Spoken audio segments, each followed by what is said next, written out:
Unasema two term ukio pande gani ya Kenya? Unasema kazi bila break ukio kaunti gani? Ziara ya Ukambani imeanza rasmi siku ya leo. Mheshimiwa Rais atakuwa anazuru maeneo tofauti tofauti mkoa wa Ukambani kwa siku 3. Siku ya kwanza siku ya leo Jumatano ataanzia pale Makueni County. Alhamisi kesho atakuwa pale mji wa Kitui County.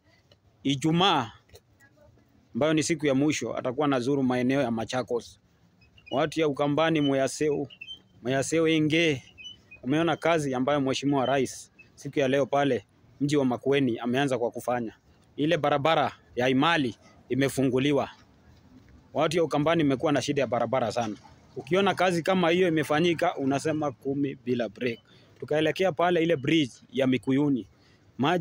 Mvua ikinyesha hiyo barabara huwa ipitiki. Saa hizi unaona vile kazi hapo juu imefanyika vizuri. Ukiona kazi kama hiyo nasema 10 bila break. Tukamaliza hapo tukaelekea pale Emali. Watu more than 2000 wamepewa titles za mashamba. So mambo ya kustruggle na makesi ya mashamba imeisha. Ukiona kazi kama hiyo unasema 10 bila break, kama namna gani?